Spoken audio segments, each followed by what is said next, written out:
ایک مرتبہ اللہ تبارک و تعالیٰ نے موت کے فرشتے اسرائیل علیہ السلام سے فرمایا کہ اے اسرائیل، جب تو لوگوں کی روح کو قبض کرتا ہے تو کیا تجھے کبھی تکلیف بھی ہوتی ہے؟ موت کے فرشتے اسرائیل علیہ السلام نے عرض کیا، یا اللہ تو یہ خوب جانتا ہے جب بھی میں کسی کی روح کو قبض کرتا ہوں مجھے بہت تکلیف ہوتی ہے، لیکن چونکہ تو میرا خالق ہے، مالک ہے، تو نے لوگوں کی روح قبض کرنے کا کام میرے ذمے رکھا ہے، اس لیے میں تیرے حکم پر لبیک کہتے ہوئے تو جس کے بارے میں کہتا ہے اس کی روح کو قبض کر لیتا ہوں۔ اللہ تبارک تعالیٰ فرماتا ہے، کیا کوئی ایسا بھی ہے کہ جس کی روح کو قبض کرتے ہوئے تجھے بہت رحم آیا ہو یا تجھے بہت تکلیف ہوئی ہو؟ موت کے فرشتے اسرائیل علیہ السلام نے عرض کیا، یا اللہ ایک مرتبہ ایک کشتی دریا کے سفر پر تھی، اس کے اندر بہت سارے مرد اور عورتیں موجود تھے، اچانک تیرا حکم ہوا اسرائیل جا کر اس کشتی کو دریا کے اندر ڈبو دے۔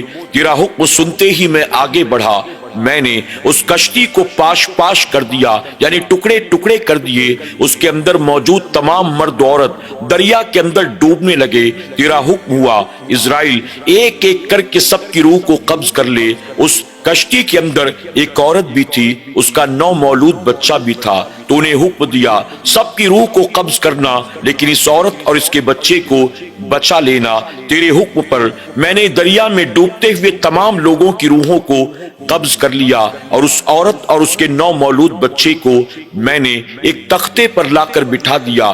اب تیرا حکم تھا وہ تختہ آہستہ آہستہ دریا کے کنارے پہنچ گیا۔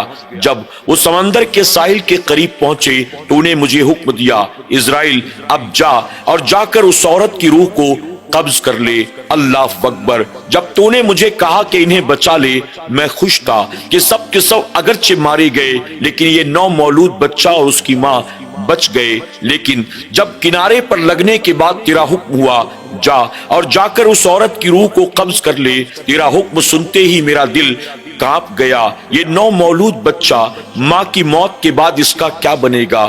لیکن تیرا حکم تھا، میں نے بچے کو چھوڑا، اس کی ماں کی روح کو قبض کر کے وہاں سے چلا گیا۔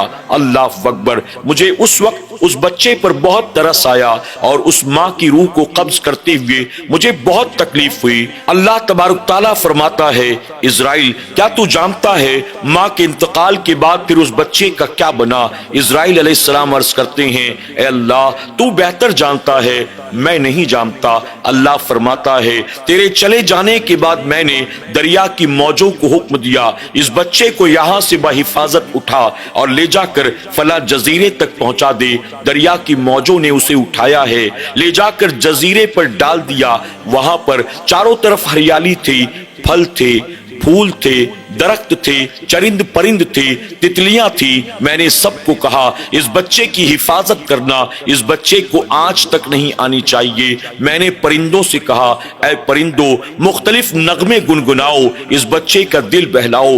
پرندے روزانہ مختلف نغمے گنگناتے تھے، اس کے ارد گرد چکر لگاتے تھے، بچہ انہیں دیکھتا تھا، اس کا دل بہلتا تھا۔ تتلیاں اس کے آس پاس اڑتی تھی۔ میں نے چمیلی کو، گلاب کو کہا اس کی خاطر بستر تیار کر دو، انہوں نے اپنی پنکھڑیوں کے ذریعے اس کی خاطر بستر تیار کیا۔ میں نے سورج سے کہا اپنی تیز شعاؤں کو اس بچے سے دور رکھنا، اس بچے کو کوئی تکلیف نہ آنے پائے۔ میں نے بادل سے کہا، اے بادلوں جب برسنا تو بچے کا خیال رکھنا، اس کے اوپر پانی نہ گرنے پائے۔ میں نے بجلی سے کہا، اے بجلی اپنی تیزی سے اس بچے کو کبھی ڈرانا مت، یہ بچہ کبھی تیری بجلی سے نہ ڈرے، اس کا خیال رکھنا۔ اس کے بعد میں نے ہر ایک کو حکم دیا، میں نے ہر پھل پھول کو حکم دیا۔ وہ بچہ پروان چڑھتا رہا۔ اسی جزیرے پر ایک بھیڑیے کی مادہ نے بچے دیے تھے، وہ اپنے بچوں کو دودھ پلایا کرتی تھی۔ میں نے اسے حکم دیا، اس انسانی بچے کو بھی لے جا، اپنے بچوں کے ساتھ اسے بھی دودھ پلا۔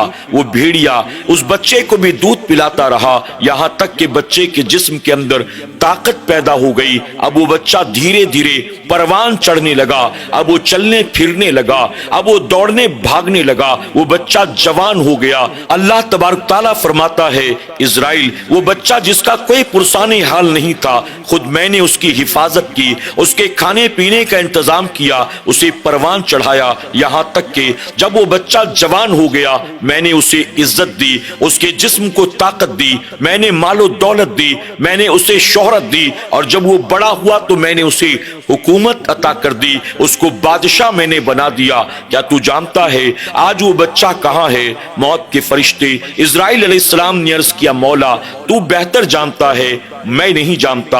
اللہ تبارک تعالیٰ فرماتا ہے وہی بچہ جس کی ماں کی روح کو قبض کرتے ہوئے تجھے ترس آیا تھا، بچے پر رحم آیا تھا، تجھے تکلیف ہوئی تھی، آج وہی بچہ جوان ہو کر خدائی کا دعویٰ کر بیٹھا ہے، اور اسے دنیا نمرود کے نام سے جانتی ہے، جس نے میرے خلیل کو آگ میں ڈالا، جو میرا مقابلہ کرنے کے لیے تیار ہے۔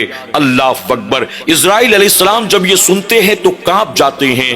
ناظرین اکرام، آپ ذرا دیکھیں اللہ کتنا رحمان ہے، رحیم ہے، کریم ہے، ستار ہے، غفار ہے۔ کیا اللہ نہیں جانتا یہ بچہ آج جس کی حفاظت ہم کر رہے ہیں کل یہی بڑا ہو کر خدائی کا دعویٰ کرنے والا ہے؟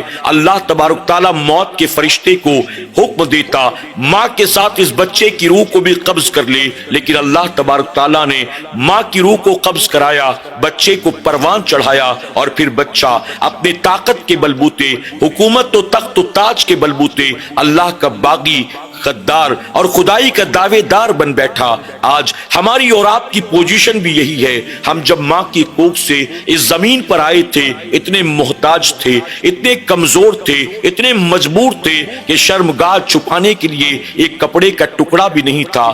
آج اللہ نے کتنی عزت دی، دولت دی، اللہ تبارک تعالیٰ نے ہمیں سب کچھ عطا فرمایا، ہم اللہ کی نافرمانی کرتے ہیں، بغاوت کرتے ہیں۔ اللہ تبارک تعالیٰ نے دن اور رات میں 5 وقت نماز کا حکم دیا۔ کتنے مسلمان ہیں جو اپنے رب کی اطاعت و فرمانبرداری کرتے ہیں؟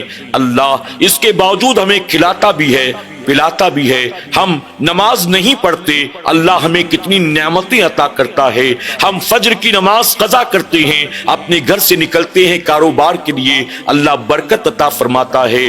ہم دن بھر نمازیں قضا کرنے کے بعد گھر واپس آتے ہیں، رات دسترخوان پر اللہ کتنی نعمتیں عطا فرماتا ہے۔ یقیناً وہ رحیم ہے، کریم ہے، ستار ہے، غفار ہے۔ ہمیں اور آپ کو چاہیے اپنے رب کی بارگاہ میں سچے دل سے توبہ کر لیں، اللہ کے باغیوں میں، نافرمانوں میں ہمارا اور آپ کا شمار نہ ہو، ورنہ یاد رکھیں دنیا میں اگرچہ دولت اور عزت ہمیں مل بھی جائے، آخرت تباہ و برباد ہو جائے گی۔ اللہ سب کو عقل سلیم عطا فرمائے۔ اللہ ہم سب کو قرآن و سنت پر عمل کرنے، تمام فرائض و واجبات کو ان کے وقتوں پر ادا کرنے، اللہ اور اس کے رسول صلی اللہ علیہ وسلم کو راضی کرنے کی توفیق عطا فرمائے۔ آمین یا رب العالمین۔